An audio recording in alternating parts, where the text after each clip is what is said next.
From the moment we first announced we're working on a game set in the Cyberpunk universe, to the release of Cyberpunk 2077, it's been a journey full of many firsts and giant leaps for all of us at CD Projekt Red. We had to shift to an all-new setting and create a whole new cast of characters. Switching to the first-person perspective to achieve a truly immersive experience wasn't exactly a walk in the park. Neither was finding the perfect take on the cyberpunk genre to fuel the look and feel of the game, with the final result inspired by retrofuturism, a kind of future that never was. It's been a while since we ventured this deep into uncharted territory. The end result, however, is without a doubt our most ambitious game yet, made possible by the passion and love of hundreds of insanely talented and dedicated people. Everyone involved in making Cyberpunk 2077 has poured their heart and soul into the smallest of details you'll see while exploring the Night City. Its streets and skyscraping megabuildings, the stories it has to tell and the people they involve, along with the countless other things to be found in between. It is my sincerest hope you'll enjoy the experience we have spent these past years handcrafting for you, as much as we enjoyed bringing it to life. Welcome to the world of Cyberpunk 2077, Samurai. Adam Badowski, Head of Studio, Game Director of Cyberpunk 2077.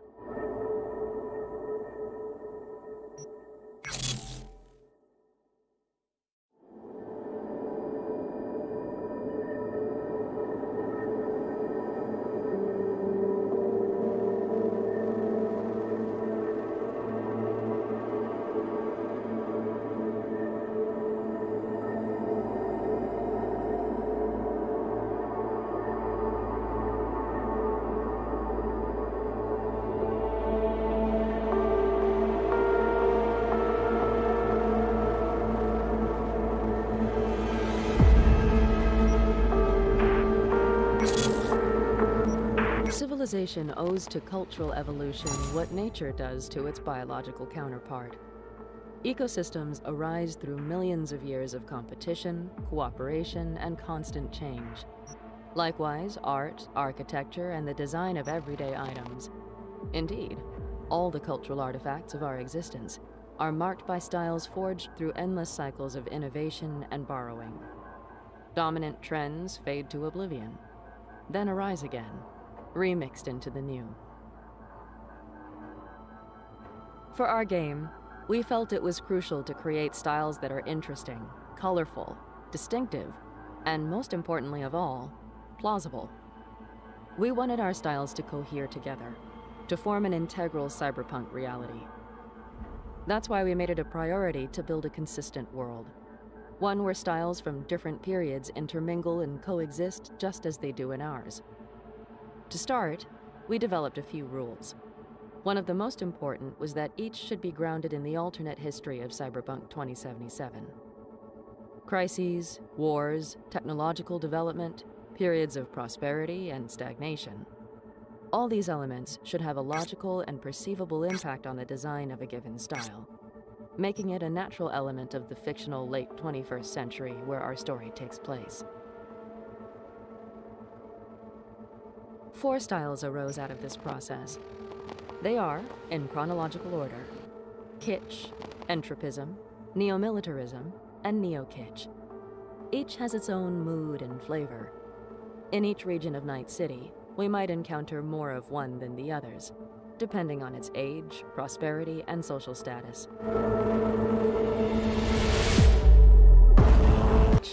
The first of our 4 styles is the lingua franca of the street. Every Night City neighborhood is awash with it, especially when focused on recreation and entertainment. Its style over substance mantra blares out from the objects of everyday life. Colorful and eye-catching, they must grab their potential buyers' attention in the store and distinguish them from the crowd on the street. Function comes second. Looks are what matter. Historically, kitsch's spread coincided with the cultural revolution brought about by braindance technology. Worn down by the harshness of reality, people began to fulfill their unattainable dreams through braindance sessions. Fame, wealth, thrills, even the simple satisfaction of a happy day. Anything could be achieved in a properly tuned session. This unmooring from reality gave birth to a garish, gaudy style, marked by tacky colors and a flaunting of implants that had ceased to be mere prosthetics or unpleasant necessities. Instead, cyberware emerged as the core of a new subculture, one obsessed with owning and displaying modified body parts. Kitsch is a scream echoing through an age of crisis, war, and failing states. It is the style of anarchy, of rebellion against a social order represented by corruption and all-crushing corporations. Though briefly disposed by entropism in the years following its rise, it soon roared back and remains omnipresent and inescapable on the street.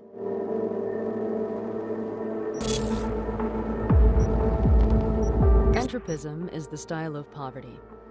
We encounter it in the neglected parts of Night City, where the bottom rung of society has been left to its own devices. The products of entropism are crude, ugly even, yet durable. As its catchphrase suggests, it is design governed by necessity, not aesthetics. Entropism embodies the breakdown the Fourth Corporate War left in its wake. When supply lines and international trade collapsed, an enormous crisis followed, leaving people to find ways to survive by any means and using whatever was available to them. That led to the emergence of a new style that valued cost efficiency and getting the job done above all else. Corporations and tinkerers alike started producing cheap, crude implants and vehicles, hacks to get people through hard times. By 2077, some vintage examples from entropism's heyday are still in use, but most products made in this style that we encounter are new. Plenty of companies still manufacture cheap goods for those that can afford only the lowest of the low end.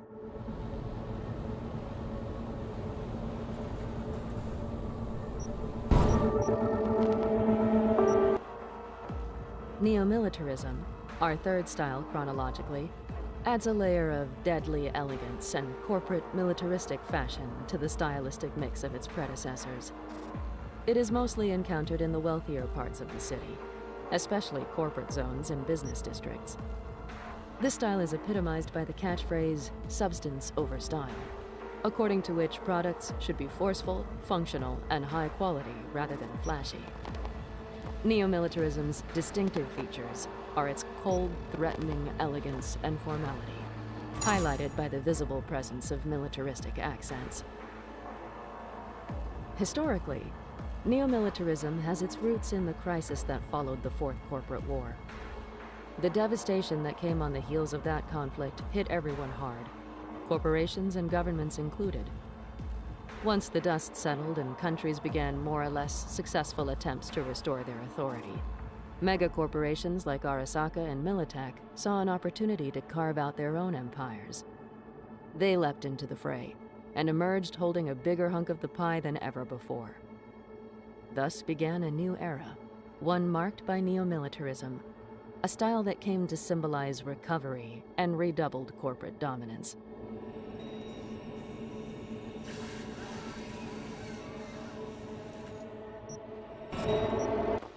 This is the last and most recently developed style in the fictional reality of 2077 that we've created. When the Treaty of Unification brought an end to the war between the United States and the Free States in 2070, Night City gained independence from both, claiming a new status as an international free city. With the risk of destruction lifted and the city's new leaders determined to adopt corporation-friendly policies, capital once again poured in, and was captured by an elite new aristocracy. Thus, Neo-Kitsch was born. The style of celebrities, brain-dance stars, magnates, heirs to corporate fortunes, and corporate CEOs. The 0.1% of the wealthiest and most influential Night citizens. Those who have become bored of the chrome, black, and graphite of their suits and armored vehicles. Surrounded in everyday life by the cold style of the corporate overclass, they abandon it for gold, silver, and platinum, for the warmth of real wood, ivory, and natural furs, rare and exclusive materials only they can afford. Neo-kitsch is in a certain sense a return to the roots of kitsch, while also acting as a show of forceful luxury by people with so much money they need not care about the opinions of others. It is the style of demigods, the living legends of this world. Kitsch, cheap extravagance, consumerism, and rebellion against uniformity. In Cyberpunk 2077, this is the style of the street. Its motto, style over substance.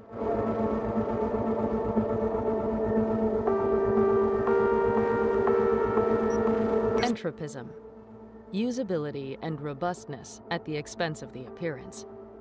In Cyberpunk 2077, this is the style of the poor. Its motto, necessity over style. Neo-militarism, ergonomic and threatening, militaristic in appearance. In Cyberpunk 2077, this is the style of corporations and their mercenaries. Its motto, substance over style. Neo-kitsch, a fusion of extravagance and elegance. In Cyberpunk 2077, this is the style of celebrities and billionaires. Its motto, harmony of substance and style.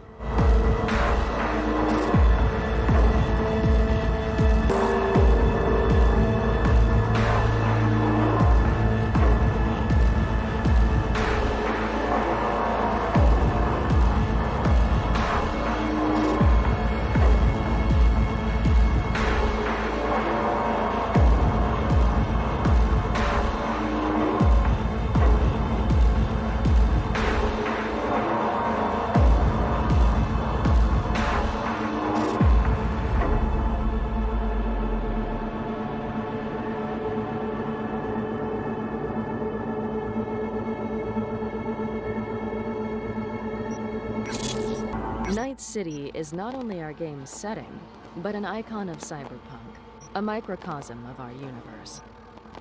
It began as an empty plot on the California coast, where Richard Knight, visionary architect and entrepreneur, willed into existence a city meant to embody his ideals, to break from what he saw as the mistakes of the past. After his death, the megacorporations took control, and the city mushroomed into a sprawling metropolis, its growth directed by economic highs and lows rather than by any singular plan. Today, Night City is home to over 5 million people. Dozens of different cultures and ethnic groups intermix and form homogeneous communities that lend a distinct look to the districts in which they live. While visualizing Night City, we tried to ground its multi-layered diversity in concrete underlying causes. Periods of differing architectural styles and technological development, economic booms and busts, changes in the power structure, natural disasters and terrorist attacks, all left their mark on the face of Night City. Watson was once a thriving part of Night City. It was home to corporate offices, nightclubs, a top-end med center, and a prosperous industrial sub-district that provided employment for its residents. Then economic and natural disasters hit. Power and wealth moved downtown, and Watson was left to rot on the periphery, a virtual colony of the corporate core of Night City. That tumultuous history has left its visual markers in the styles we see in Watson today. A wall of austere skyscrapers fronts the canal separating Watson from city center, like a neo-militarist screen built to block the corporation's view of the grime they left behind. This verticality continues through Little China, then gradually gives way to the low, ramshackle kitsch of Kabuki, before ending in the sweeping horizontal entropism of the Northside Industrial District and the austere, fortified neo-militarism of the Arasaka waterfront. In the midst of it all, we have Watson's inhabitants, squeezed between the brutality of the corporations on the one hand and of the gangs on the other. For all their impoverished surroundings and bleak lives, They imbue the district with undeniable color and energy.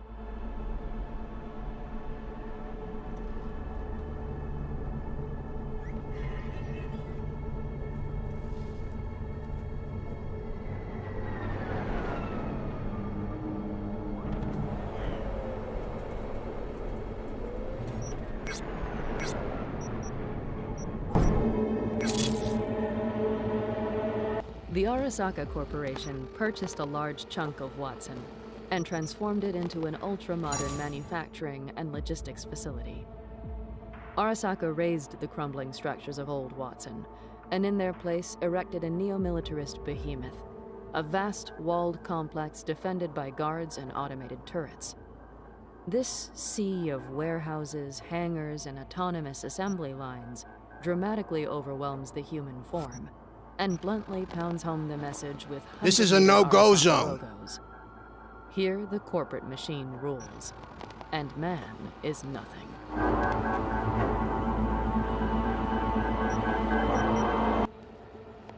Little China is a vibrant town within a town, grafted onto the remains of Watson's abandoned business center. When big money bailed, immigrants poured into and remodeled the now affordable structures. The result is a bustling, chaotic space, a skeleton of early-century corporate architecture spliced with elements of mid-century kitsch. Little China, to the south especially, remains vertical, but its office buildings have been repurposed for housing and small-scale industry, with new additions plopped on top or extended over them. Its residents live out their entire lives in the district, or even in one building. One might sleep on the balcony, repair cyberlimbs in the former supply closet, and get grub from a noodle chef working out of the kitchen of a single former corporate office. There is plenty of entertainment on offer in Little China. It is crammed with restaurants and gambling dens that cater to tighter budgets than downtown or Japantown. When night falls, suits share its streets with fixers, mercenaries, and gang members, united in their search for cheap thrills. Yet it is primarily a district run by and for locals, a place whose vibrant yet grimy kitsch style emerged organically, not for the benefit of tourists.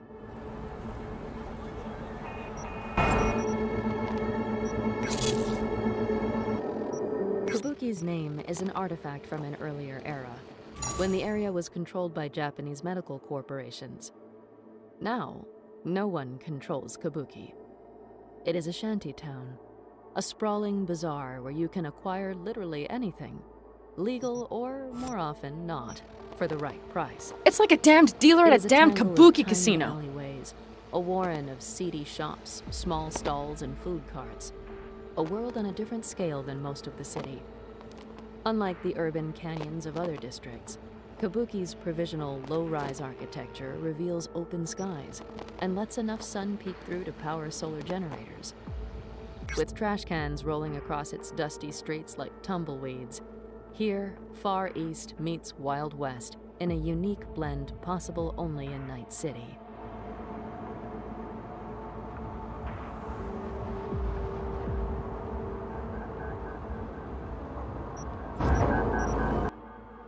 Westbrook is Night City at its most opulent. Money earned in the city's other districts comes here to be spent. Stylistically, here the neo-militarism of the city center gains a veneer of sleek, high-tech kitsch as it enters Japantown, then is deified into the celestial gardens of the uber-rich atop North Oak. Grime is still present, of course, and gangs and graffitis still abound. But in Westbrook, we catch a glimpse of the carrot dangled in front of the noses of Night City's masses. The message? Work hard, and one day you might own a slice of this. Or, as a shortcut, take out a loan and pretend you own it for one glorious night. Never mind that you'll spend the rest of your life. Japantown is Night City's answer to what would happen if Las Vegas had a love child with kabuki-cho. If I call in the Tigers, This is your the lunch, city's honey. entertainment district. It's where the party's at. Massive billboards cover its buildings, and hollow ads spill into the street to urge you to join the fun. The city's urban delirium is cranked to 11, made purposefully disorienting so you lose track of time. And more importantly, how much you've spent. Japantown's efforts to offer something for everyone are aided by its location and its height. Tucked between City Center, where the corporate titans work, and North Oak, where they keep their luxurious villas, it has erected skyscraper casinos as a net, hoping to catch a bit of the unimaginable wealth in the AVs commuting over it. At the same time, the towers act like giant billboards, their bright lights clearly visible from Watson and Charter Hill. Whereas Corporate Plaza's verticality looms and intimidates, here it entices and attracts, encouraging have-nots and almost haves alike to come pretend, for a night, that they have. In 2077, green is the new gold. Nothing grows unless you shower it with Eurodollars. A bonsai tree on your balcony is like a luxurious watch on your wrist today, an attempt to subtly let everyone know you're rich. An entire forest in your backyard? Like carving your name and net worth on the moon. North Oak is all about such mind-boggling displays of wealth. But the night citizens who gaze at them triple, from the and districts you below disappear are like only the morning lesser dew part off the North Oak Japantown front place. yards.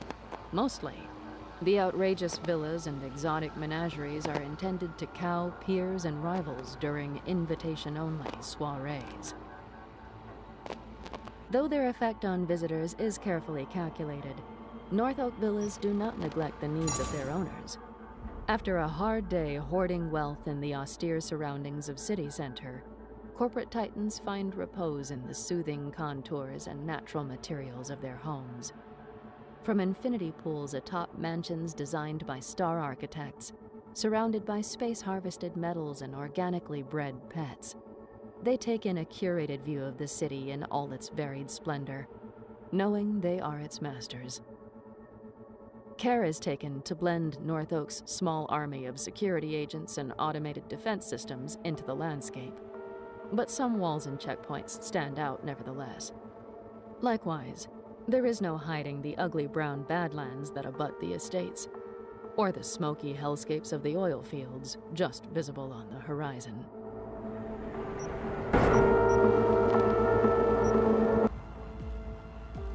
While the gods among men of Night City relax in the pseudo-natural environs of North Oak, the mid-level executive suits who live in Charter Hill get no reprieve from the brutal aesthetics of corporate life.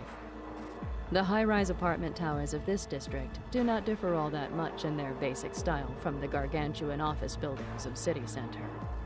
One can even imagine haggard corporate employees forgetting whether the elevator is whisking them home or to the office. That said, flats in Charter Hill are highly coveted and offer the best version of Night City life a mere mortal can realistically obtain. Here, the city is relatively clean, well-policed, and well-connected. To top it off, you have a clear view of North Oak to fuel your fantasies of what could be yours if you climbed to the top of the ladder. In the opposite direction, the toxic dumping grounds of Arroyo feed nightmares of what awaits if you slip off. From a distance, downtown Night City resembles a fortress. A Tuscan hill town where thick walls surround a huddled cluster of towers, its architecture designed to keep barbarians and rivals at bay. Here we see neo-militarism in its purest form. Corporate power makes itself forcefully known, projecting with mind-boggling mass and overwhelming firepower the message that you, the individual, should just give up now. In truth, this pageantry is akin to a TSA checkpoint, a forceful show of security born of deep insecurity. Night City's center was obliterated by a nuclear explosion in the 2020s, in what was deemed a terrorist attack by the authorities. The destruction left behind a lasting sense of fragility on the part of Night City's corporations, a fear that, for all their power, a determined few armed with the right weapons could burn their domain to the ground. The resultant overcompensation turned the center into a fortified Mordor, where every tool of surveillance and control is employed to keep people in check. Though in truth locked down and thoroughly corporate controlled, downtown feels loose and relaxed compared to Corporate Plaza. There's plenty to do by way of entertainment, but it's not quite fun like Japantown is. It is not a district designed for Oh, your this pleasure, place can be but such which a pleasures you bore, as a but calculated move I to can tell you're maximize your different. productivity. Care to keep me company? Few actually live downtown, but its streets are still filled with life. During the day, pedestrians swarm, taking care of the business of keeping Night City in business. While at night, tourists and corporate employees on vacation a few hundred yards from their offices stumble from their downtown hotels to its many bars and clubs. All in all, downtown is classic cyberpunk. Corridors of glass and steel, seas of pedestrians, in-your-face ads on every corner. In terms of our styles, here you find controlled kitsch. Busy, bright, and colorful, but against a neo-militarist backdrop that reminds you this is still corporate turf.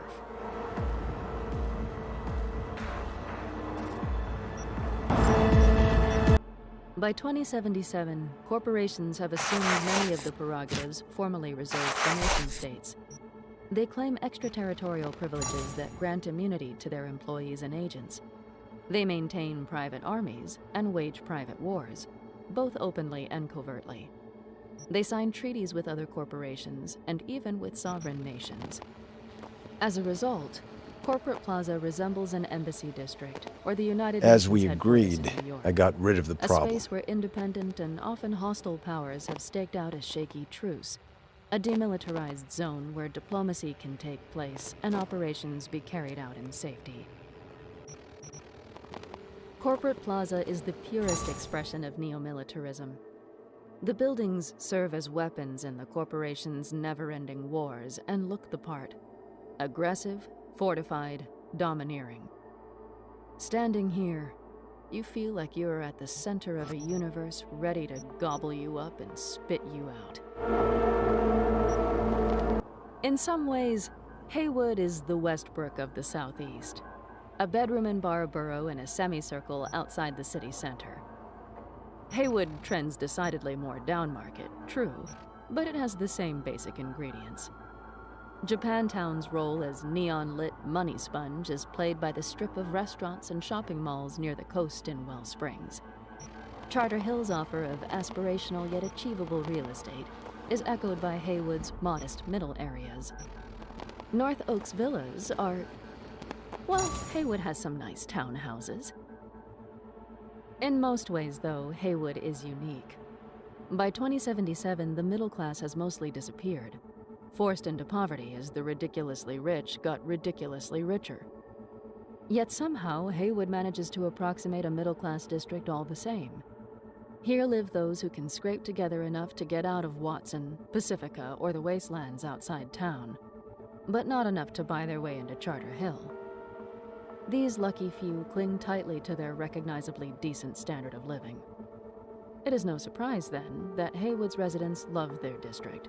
Warts, violent gangs and all, with fierce pride.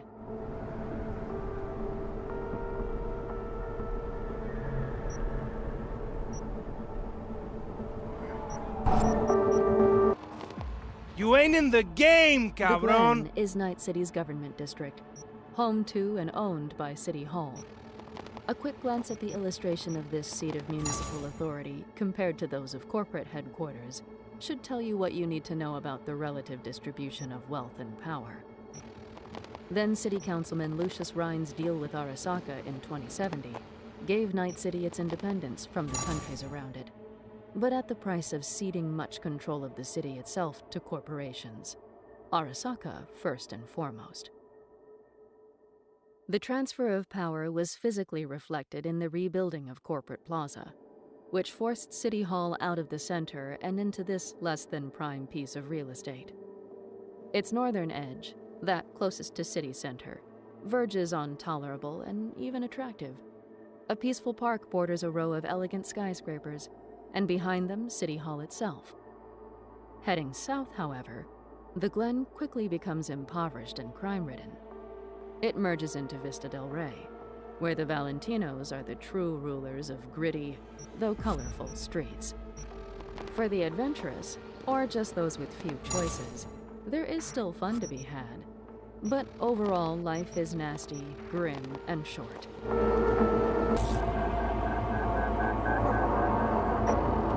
Sweetheart, don't think. Just put something on and shine. Wellsprings Coastal Strip is the safest, densest, and loudest part of Haywood. This can be thought of as Night City's Venice Beach, a place to be seen for celebrities and the chance to see them for nobodies, where you can dine on cheap scop hot dogs or ridiculously expensive organic seafood. It is chock full of kitsch, oversized mascots, over-the-top slogans, anything that will grab your attention. The architecture is laid back, not so much decaying as casual, with the washed-out vibe of a beach town. At the same time, plenty of wealth is on display, be it in the luxury yachts anchored off the promenade or the spacious condos in its high-rise apartment buildings. Head east and things transition fast. Suddenly, you're surrounded by Night City's rarest creature, the middle class. The apartment buildings are of moderate height and adequately nice. There are movie theaters, gas stations, drive-through espresso joints. If it weren't for all the AVs and implants, you'd swear you're in a gentrifying early 21st century American city. Keep going, though, and you'll remember where you really are. Wellsprings East is as rife with unemployment, shanties, and gang activity as any of Night City's other impoverished districts. Mega buildings containing tens of thousands of tiny apartments. In their shadow, a failed attempt to create a suburban utopia of single-family dwellings. Stark contrasts mark every corner of Night City, but few are starker than Santo Domingo's. Here, verticality abuts sprawl. Factories and power plants sit right next to supposedly idyllic residential neighborhoods, and the whole urban planning concept of separate functional zones is flipped the bird. Santo Domingo is something like your trashy cousin's backyard, full of broken-down pickups and moldy garden gnomes. It is a district that has undergone constant change. It's cheap land where every mad scheme gets a shot, then is swept clean to make way for the next one. Think of this as the Southside Industrial District, and you're not far off. Except Arroyo somehow manages to be even dirtier and more derelict than its northern cousin. Its factories focus on heavy metallurgy, or at least did, before the majority went bankrupt. When they shut their doors, they left a dozen megabuildings worth of newly unemployed neighbors standing outside. The only gainful employment to be had was either with gangs or security corporations keeping gangs away. I was out on the few street. still active Applied anywhere I factories. could for a job. Walked into every Arroyo's factory. entropism I would have worked with for a any. neo-militarist edge. A district of teetering chimneys and crumbling but still imposing megabuildings. Yet the people who live here are colorful and feisty, as reflected in the kitsch graffiti and outfits we see at street level.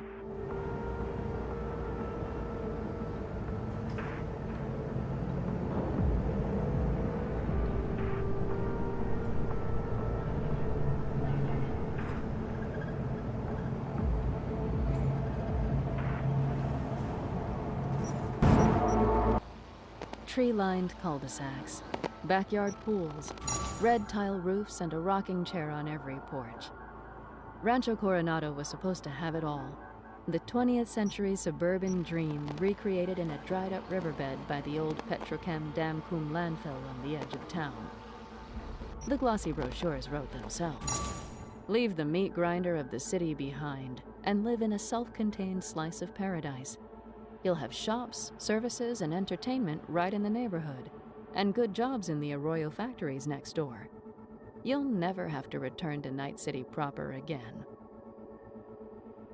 The funding and will to actually achieve this vision never materialized. Rancho Coronado is a half-assed simulacrum of a suburb, a glorified shanty town slapped down on toxic soil next to a dump. Still, many are happy to live there. Its corporate owners pay for a private security force, so it's fairly safe. Tiny cookie-cutter houses are no North Oak villas, but they sure beat the rat holes in Arroyo mega buildings. And while garbage AVs constantly spill trash on you, some of it you can fix up or sell. Squint, and Pacifica almost looks like the tantalizing vision that gave its initial investors stiffies.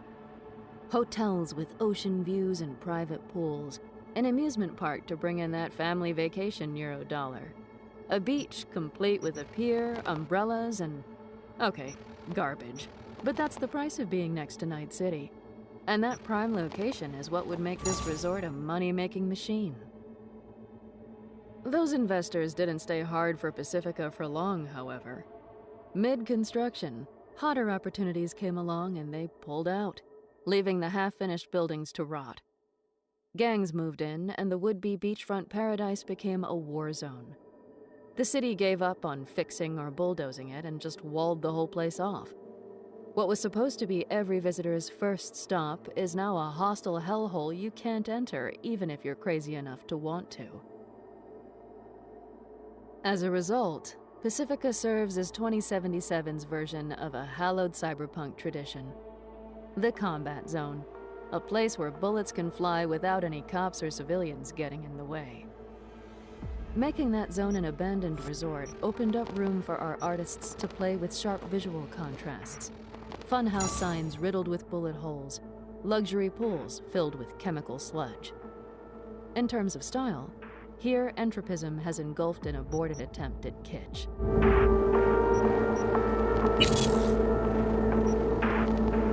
This is our turf, our home.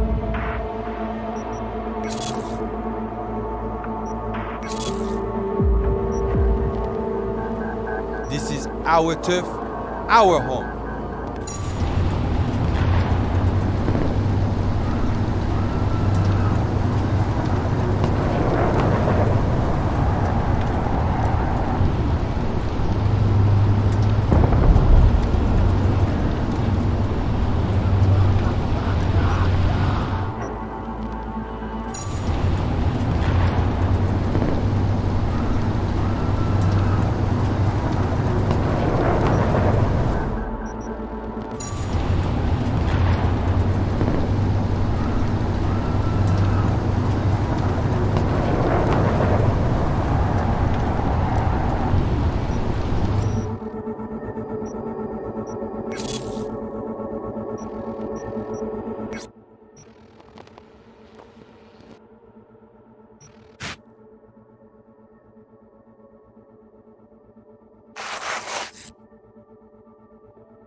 Spend enough time in Night City and you start to wonder why anyone would want to live here. Beyond the city limits, you stop wondering real quick. Things are a hell of a lot worse outside. Unchecked resource extraction, rampant pollution, and a climate in crisis do not make for a happy weekend getaway. For all its flaws, at least Night City gives you moments of reprieve. In its flashing casinos and slick cocktail bars where you can forget your miserable life for an hour and pretend that everything is going to be fine and dandy. In the wasted badlands and burning oil fields outside the city, the smell of dystopia, or is it just the sulfur, never leaves your nostrils. Beyond the city's borders, we find entropism at its ugliest, but also at its grandest in terms of scale. Looking down from an AV or an airplane approaching the city, you see endless rows of solar panels and windmills, acres and acres of greenhouses, huge open-pit oil fields. You can't help but be impressed. You see just what it cost to keep a resource-intensive economy going for another century. The natural world, California's great legacy, is dead. Or shall we say, undead. Though oil was never Night City's main economic driver, it still played a vital role in the city's history. Richard Knight chose Coronado Bay as the location for his grand project, in part because one of his corporate investors, Petrochem, already owned drilling rights to much of the land. The oil fields north of the city are both testimony and legacy to these insider deals. Pitch black, smoke-filled and flooded with oil-tainted water, they present a stark contrast both to the dusty, oversaturated, sun-baked feel of other outer districts and the sanitized sheen of city center visible on the horizon.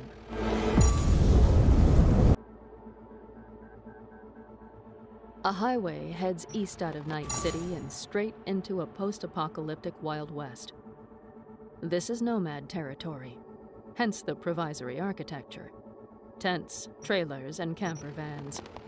The only permanent structures are abandoned relics. Ghost towns, scavenged and repurposed by wandering folk. Stylistically, entropism rules here, since everything must serve maximal purpose at minimal cost. Yet it is far more likely to be DIY and jury-rigged than mass-produced corporate junk. The ostentatious, blaring kitsch of Night City's entertainment districts is completely absent, though the nomads have a vibrant visual identity featured in the patches they sew on their clothes and the graffiti they tag on their rides. These splashes of color are, however, the exceptions in a region dominated by two elements: blinding sunlight and choking dust. Somewhat paradoxically, the desert to the south of Night City blossoms and glistens. Massive corporate-owned farms stretch out as far as the eyes can see, producing synthetic food in a highly mechanized process vaguely resembling agriculture. Meanwhile, flat fields of solar panels convert the abundant sunlight into electricity. Tall turbines do the same with the unceasing coastal wind. The overall impression is one of paradox. Tightly packed empty space, uninhabited land deeply marked by human habitation. The stomach and spinal cord shunted outside the body.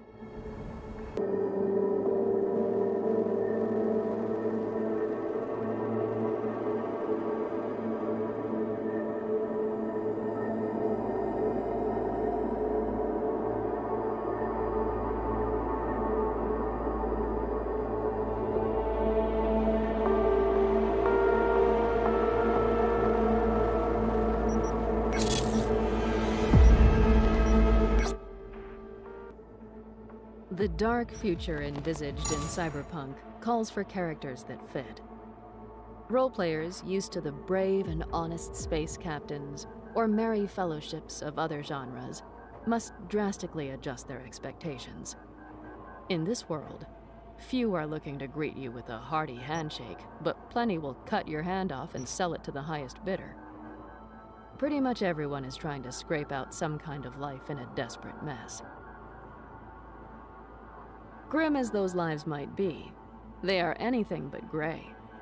Cyberpunk characters are all about flair and panache. These aren't pathetic, bunker-dwelling, cockroach-eating, order-worshipping dystopian denizens. These are go-out in a beautiful blaze, middle fingers cocked hard-asses. The kind that believes spending hours picking the perfect mirror shades to complement their flak jacket before heading into a firefight isn't a waste of time, but the whole fucking point. When we started giving our characters digital flesh, we kept this notion at the forefront of our minds. These characters should pop. Their look should grab you by the throat. They should be over-the-top, larger-than-life, grime-covered caricatures. Not because we designed them that way, but because that's how they designed themselves. V is you. Us. The player. The first-person singular. We see the world through the implants in her eyes. We maim enemies with the blades in his arms. When a thug points a gun at their head, it is pointed straight at us.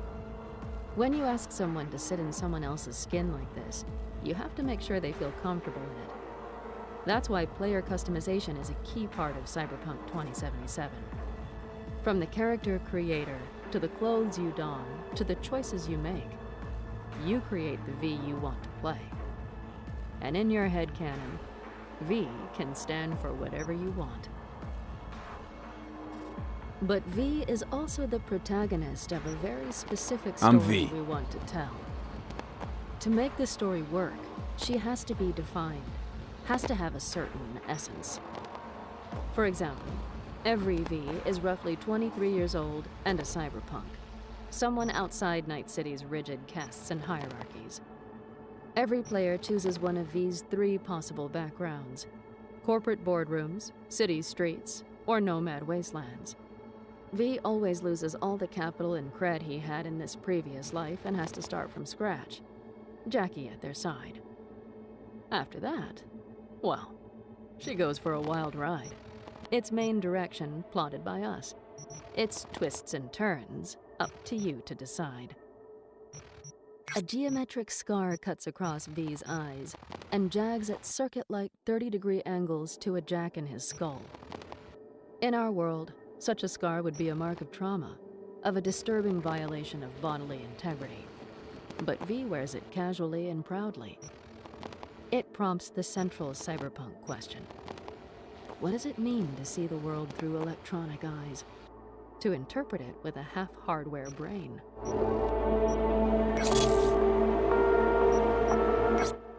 We went through many iterations of V's default look before settling on the final concept seen on the left. While this V's appearance, used in trailers, box art, and other marketing materials, conveys a great deal about the story we wish to tell, it remains a mere suggestion. In the end, V's look is up to you.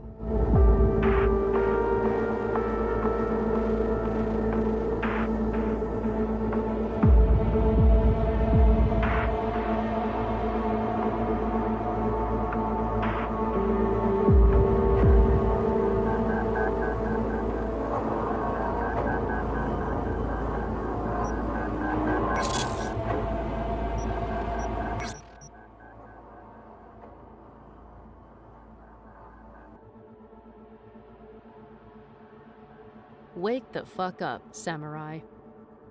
In the game, these words announce that Johnny Silverhand, legendary rocker boy, has smashed into our character's brain. Hop in. At the Xbox I'll even E3 let you 2019 press conference, the words announced that Keanu Reeves, a legend himself, had smashed into gamers' hearts as Johnny's voice actor and visual inspiration. Johnny's face is pure Keanu, but the rest of his appearance is ripped straight from the pages of the Cyberpunk 2020 manuals. As we put it in our early character briefs, Johnny is lean and wiry, with a lot of sex appeal. His entire body exudes a kind of built-up tension and nervous energy. Even when he seems laid back, you get the impression he could flip out at any moment for the most unexpected reason. He's self-confident in the extreme. To put it bluntly, he's a narcissist with a massive ego. Though he's only in his late 40s, he's seen and done and fucked it all already. He's also stuck in V's head. Our head, that is. The head of a fledgling cyberpunk, an unproven rookie, someone who's still just figuring out who they really are. And he's not too happy about it. Johnny's frozen in time. We see him exactly how he looked during his big disastrous hit on Arasaka, flak jacket and all. His namesake Cyberhand is there, chrome glistening, fingers ready to pluck out a blistering guitar solo or his enemy's eyeballs. He still sports a ragged mane of dark hair and all the scars and tattoos you'd expect on a former soldier and lifelong rebel. And of course, he's still got his trademark swagger. Samurai was Johnny's band. They had a dedicated following of abandoned factories, but never broke into the mainstream. Not that Johnny wanted them to. After Johnny's presumed death, the band tried to go on without him and experimented with a new style, even re-recording their biggest hit, Chippin' In, but soon broke up. Samurai's cult status lived on, though, and their logo became something for future rebel generations to spray on walls or patch on their jackets.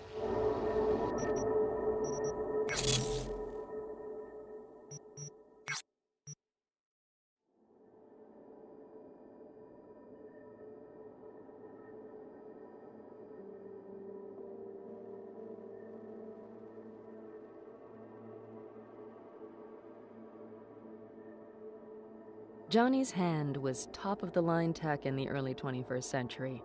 A cutting-edge prototype straight from the combat cyberware labs of, oh sweet irony, the Arasaka Corporation. By 2077, it's decidedly old school, but think of it as a mint-condition Hemi V8. Might be missing some frills, but it will beat the shit out of most plastic garbage produced today. And it can pluck sweet beauty out of his trusty guitar, the evolution of whose design you can see in these concepts. Johnny drives a Porsche, because of course he does. That means V gets to drive it. We get to drive it. And though it's decidedly old school in its technology and its appearance by 2077, it's still a hell of a ride.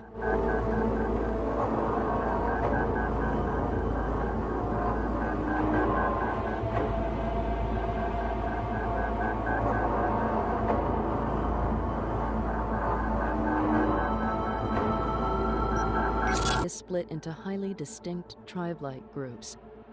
They are the most important determinant of how you dress, how you spend your time, who your friends are, and whom you would like to kill. A nomad elder, an NCPD detective, an Arasaka suit, and a Voodoo Boys netrunner might all live within a few miles of one another. Yet they lead lives so alien to each other they might as well be from different galaxies. As a cyberpunk, the player has the opportunity to make friends and enemies across caste lines, gaining intimate insight into a broad swath of the factions active in the city. As designers, we wanted to make these factions as developed, vibrant, and real as possible.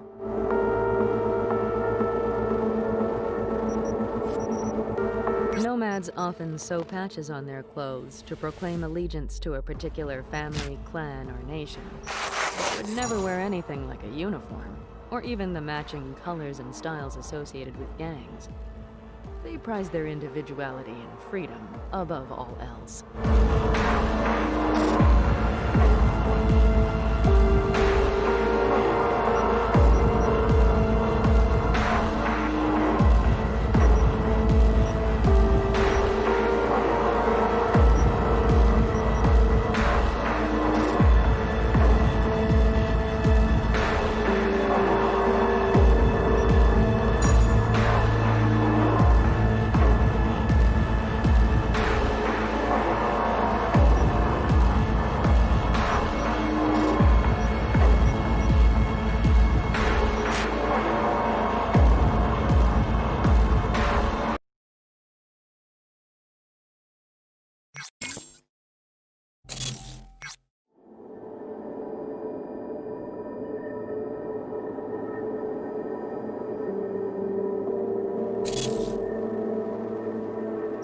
The 7 nomad nations wander the highways of the former United States, looking for work in the blasted lands between its cities.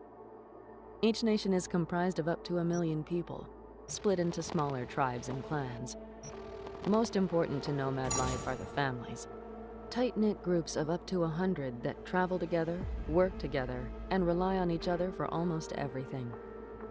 The Aldecaldos arose in Los Angeles, when outraged migrants gathered around Juan Aldecaldo and his moving protest against the gang violence that killed his son. The group then took to the road, adopting the nomad lifestyle. They journeyed to Mexico before returning to California to bury their leader. They are currently camped near Night City, their RVs and souped-up cars parked in the desert, in truck lots on the edge of town and around abandoned distribution centers. From these bases, they sometimes make their way into the city to stock up in trucks that serve as mobile workshops. But for the most part, they stay out at the edge, scavenging from nearby corporate farms, or transporting or smuggling goods for whoever will pay.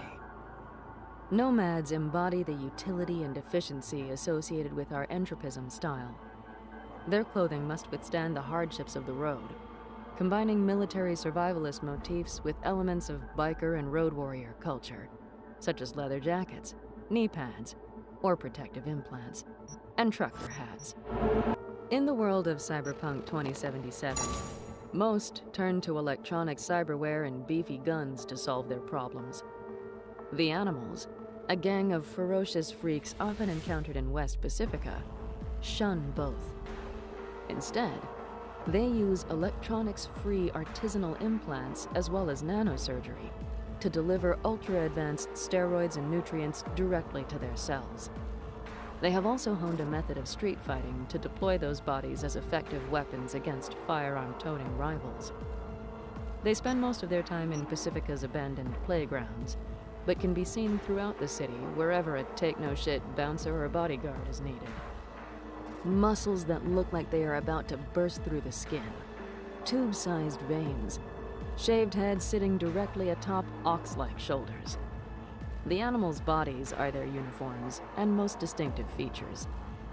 Their skin is covered with the side effects of the muscle-bulking chemicals, hideous scars and rash-like marks. Due to the ludicrous strength of these muscles, they need endoskeletal implants and joint reinforcements to keep their bones from crushing themselves and their tendons from snapping. Bits of metal can thus be seen among the mounds of flesh, but for the most part, the animals are stunning examples of how incredibly unnatural organic can look. Animal attire is plastered in the emblems and colors of their pack. Like soccer hooligans, they are intensely proud of their group identity and ready to fight any who disparage it.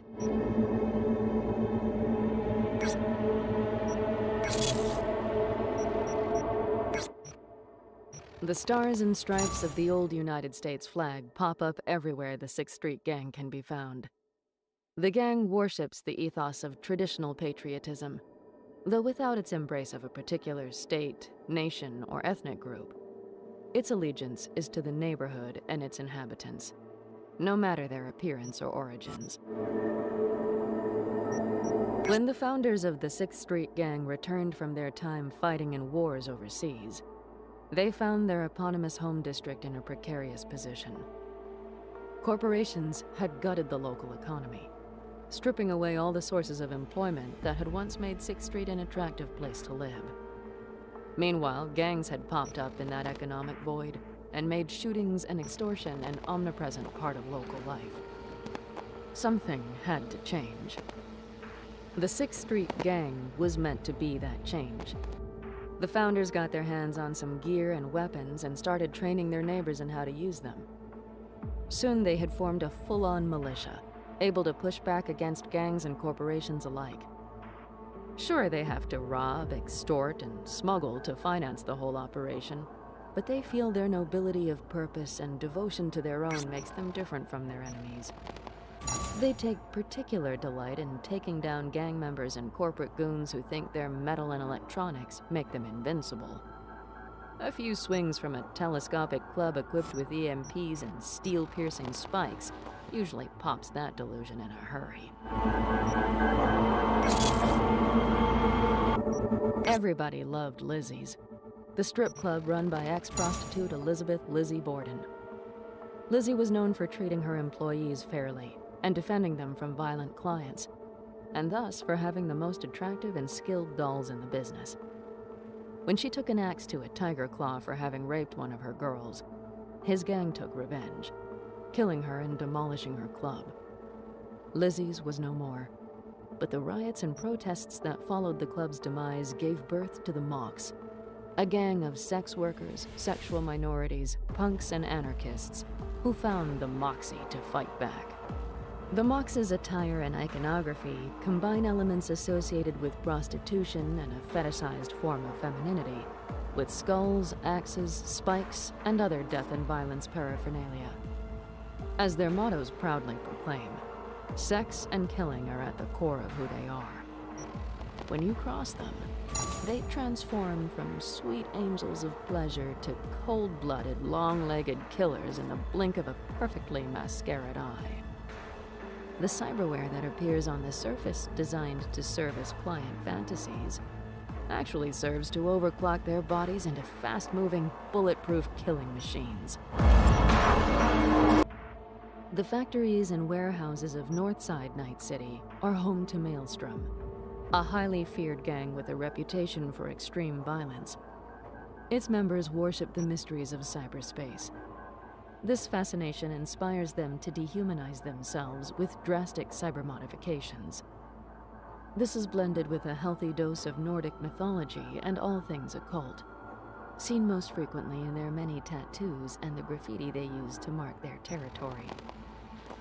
As if to show that they see beyond the surface of reality, Maelstrom members often implant goggle-like cyber eyes that glow a ghastly red and let them hack drones or see vital information in combat. Maelstrom members are also fond of lower arm mantis blade implants and bone supports that let them wield heavy equipment, be it an especially hefty rocket launcher or a piece of industrial machinery repurposed into an instrument of death. They top this look off with synthetic leather jackets and pants that both fit their death metal aesthetic and allow them to conceal blades when sneaking into enemy territory for one of their trademark messy hit jobs.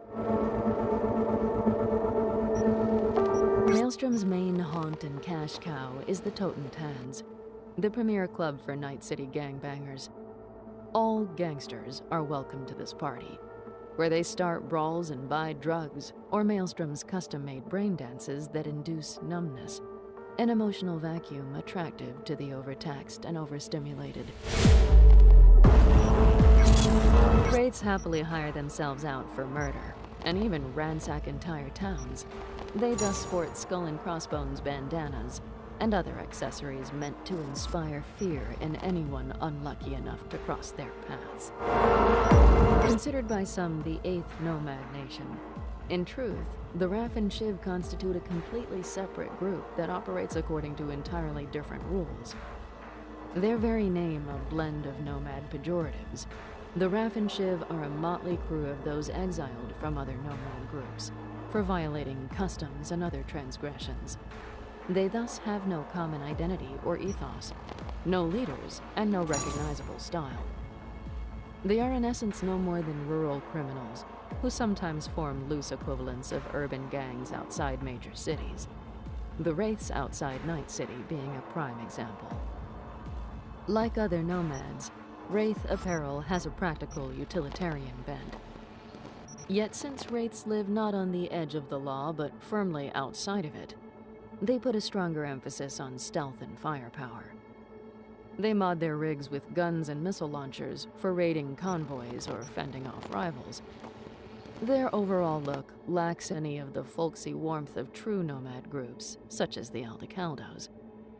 Instead, they resemble mercenaries bound only by a common goal: to survive the next hit and make off with the loot.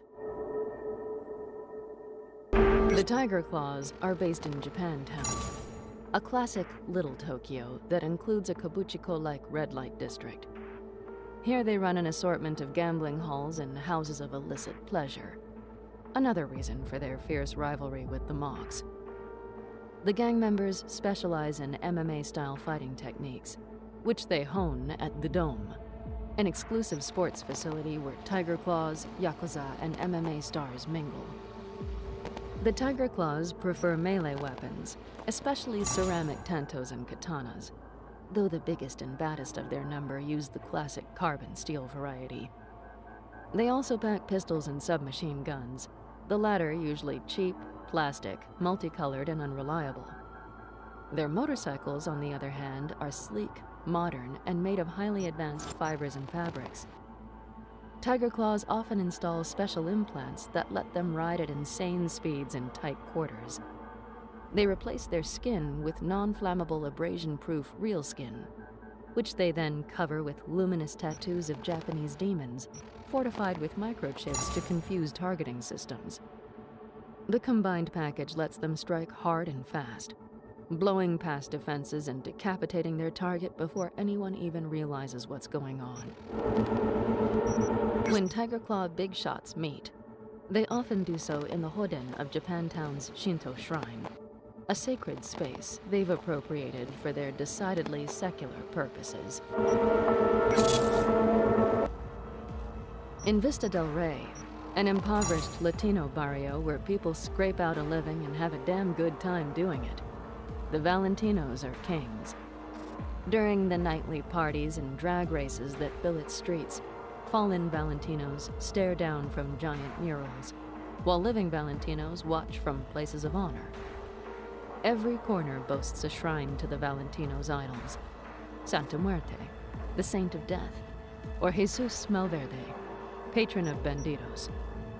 Every stereo blasts narco-corrido ballads about the gang's greatest accomplishments. When the burros from the NCPD come looking for a gang member, Vista del Rey denizens are suddenly blind with the memory of a goldfish. Though the Valentinos are a Mexican gang, you don't have to be Mexican to join. There are Valentinos of every race and ethnicity, though all have adopted the gang's culture and assimilated into the Vista del Rey way of life. Quite a few Night City citizens who have nothing to do with Vista or the Valentinos, athletes, brain dance stars, even influential corpos, imitate Valentino's style or buy pimped-out rides from Valentino chop shops. There's something incredibly alluring about the cocktail of aggressive, swaggering pride they serve up. No wonder so many want to taste. Gold crosses dangling from necklaces on bared chests. Vests adorned with roses or Santa Rosa herself. Tight pants that emphasize every bulge. Add a few gold-plated implants and a pistol or a knife, and you have the unofficial Valentino uniform. The overall look takes SoCal lowrider culture from the 1990s and tweaks it to the max, injecting a high-octane dose of flamboyant Catholicism and northern Mexican drug cartel style.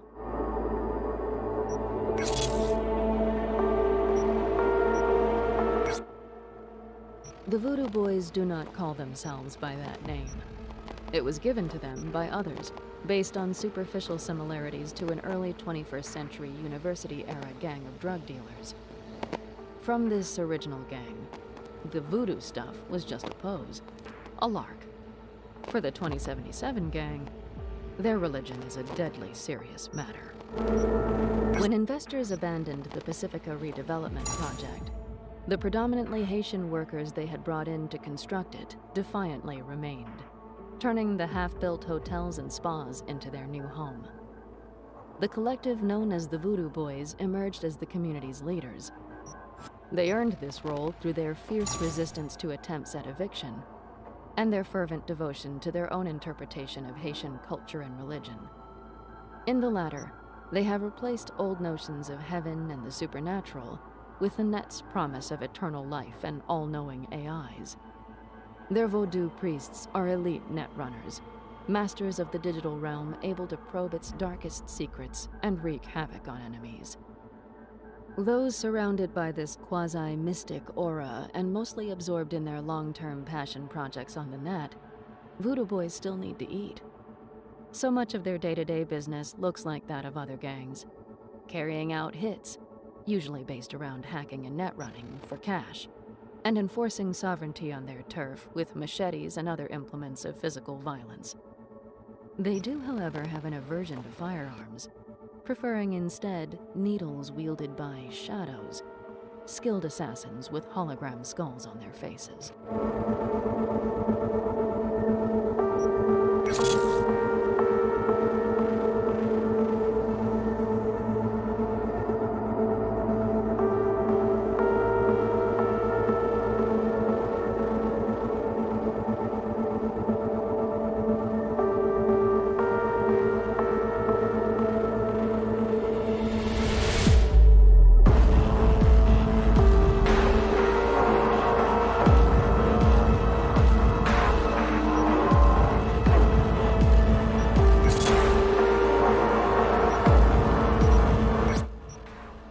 Guns are omnipresent in Cyberpunk 2077. Not just because it is a game with gun-based combat. Not only because gun-toting gangsters, cyberpunks, and corpo grunts are at the heart of its story, but because guns are an inescapable part of life in Night City and the world around it. In this dark future, the days of laws and honest police forces are relics of a hazy past. Violence is once again the most common method of solving disputes. Only patsies and the desperately poor don't pack heat. Meeting and promoting this enormous demand for guns are dozens of weapons manufacturers, including the richest and most powerful megacorporations. They provide a wide range of weaponry for all tastes and purposes. Most weapons, including all player-wieldable ones, fall into one of three main classes. Power. Conventional weapons that fire bullets propelled by gunpowder. Relatively simple, tried and true, inexpensive. Most hail from the early 21st century, though some are still designed and manufactured in the 2070s. Smart. Small handheld launchers for self-guided missiles. They lock onto targets via SmartLink. No aiming required. Since the missiles are self-propelled, the barrels can be short and little ventilation is required. First developed around 2040. Tech. A powerful electromagnetic force generated by magnets around the barrel launches projectiles at incredibly high speeds, perfect for piercing through armor and other defenses. Tech bullets have triangular casings that burn after leaving the barrel. Holographic sights come standard. First developed in the 2040s.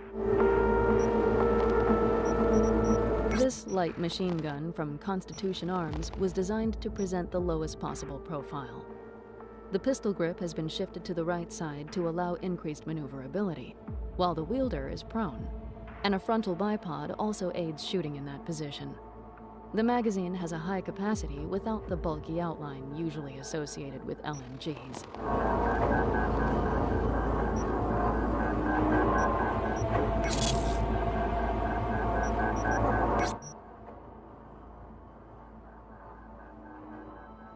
The flagship power weapon from the world's leading weapons manufacturer, the Masamune is the highest quality rifle in the game. Remarkably easy to conceal for a weapon of its size. Like many other guns, it is equipped with the mag rail system for adding scope, silencers, and other forms of user customization.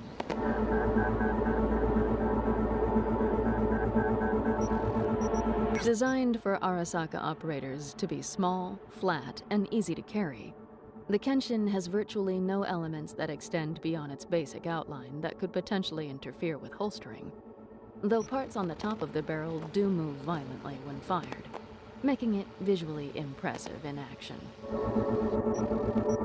A high-quality smart submachine gun from Arasaka. Very easy to conceal, as it is short, and thanks to the detachable magazine, shortenable. Like all smart weapons, it is equipped with a SmartLink in the grip, and uses caseless, self-propelled, and self-guiding ammunition.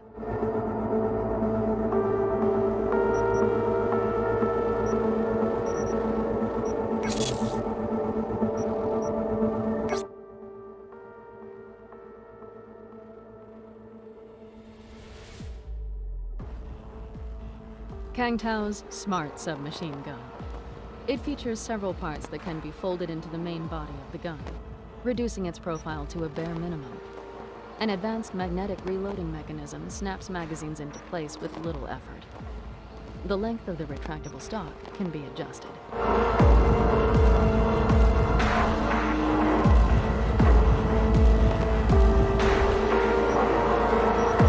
Kangtao produces only smart weapons, claiming they see no reason why anyone would need any other type of gun. The Zhuo is their take on the idea of a shotgun, as it fires multiple rounds at once. Its 8 barrels are attached to 8 igniters to send projectiles hurtling towards up to 8 different targets. The eponymous weapon of choice of the man himself, Johnny Silverhand. Sleek, sexy, rebellious. A highly advanced weapon for its time. Custom built and fine-tuned for its intended wielder. Truly a one-of-a-kind firearm, it takes a unique kind of large-caliber ammunition, which it fires with extreme precision using a specialized propulsion mechanism. Nothing about it goes by the rules. Everything about it is of the highest quality.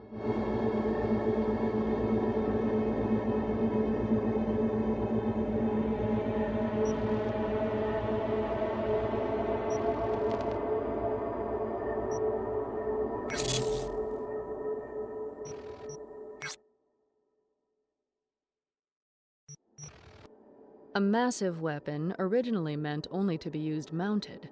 The Mark 31 was modified for portability when advances in cyberware made carrying it possible. The grips were moved from underneath to the left and right, and an advanced recoil system inspired by artillery cannons was added. Also cannon-like is its barrel, which flies backwards when shooting to chamber the next round. A mechanism on top of the barrel sprays gas downwards to cool metal temperatures when they get too high.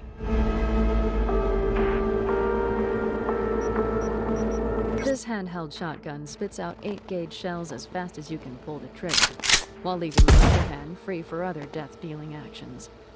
One of the oldest weapons in the game, it is straightforward, yet effective. A simple 9mm power handgun with few moving parts. Fully automatic, extremely reliable, and durable. To minimize recoil, Militech entered into a partnership with Tau Industries, the world's leading producer of weight compensators. No slide is present for chambering rounds. Instead, a special compartment pulled out of the back of the gun is used for this purpose. AVs, hovercrafts, orbital shuttles. There are many transportation options in 2077 Night City, but for getting where you're going quickly, cheaply, and in the finest of style, nothing. The cars in our game are more than just people movers, however. Each tells a story about its time and place of production, what needs it tries to meet, what dreams it tries to fulfill. Some are unique, reserved for specific NPCs or factions, but most have alternate versions of a variety of characters, including you, the player, can own and drive. What you see in the following pages are the 3D concepts for these cars. Our first steps in imagining how to tell such stories with fenders and grills.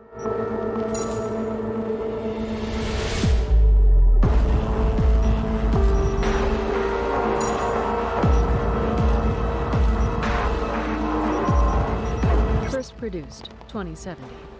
Country, United Kingdom. A neo-kitsch work of art from a highly prestigious car company. The Caliburn is the most expensive car the player can acquire. One look at its symphonic mix of soft curves, graceful angularity, natural materials, and cutting-edge tech, and it's clear it's worth the price.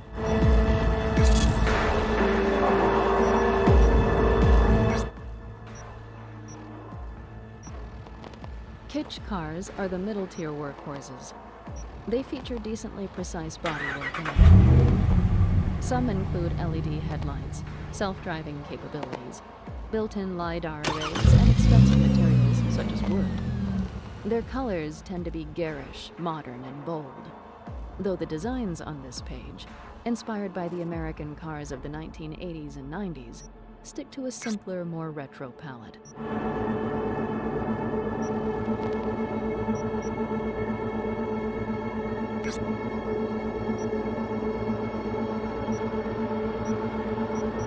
These are the low-end clunkers and service vehicles, with boxy asymmetrical bodies whose awkward, imprecise angles are interrupted by grafted-on LiDAR arrays and other aftermarket additions. Their interiors are bare and low-tech, with ancient green and black displays and cheap materials such as plastic and styrofoam. Old-fashioned halogen headlights and plenty of dents and scratches complete the look.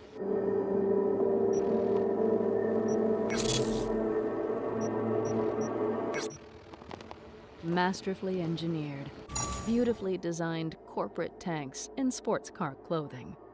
Neo-militarist vehicles prize practicality and security, but don't scrimp on style. Full-length LEDs light up their grills, under which LiDAR and other high-tech sensors are seamlessly integrated. They can drive themselves, or you can take the innovative control stick into your own hands. Or, for a truly up-close and personal experience, hop on a finely tuned neo-militarist motorcycle.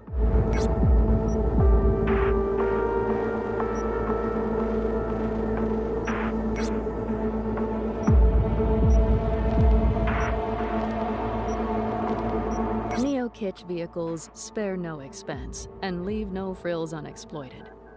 They daringly mix in any style as long as it screams luxury, putting swooping curves next to tight angles and wood next to polycarbonate.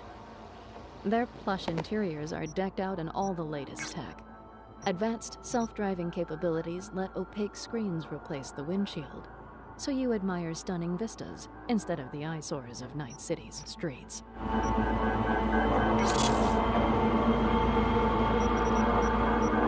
3D concepts help us think through all dimensions of the vehicle's design from the beginning, lowering the chances of unforeseen problems down the line.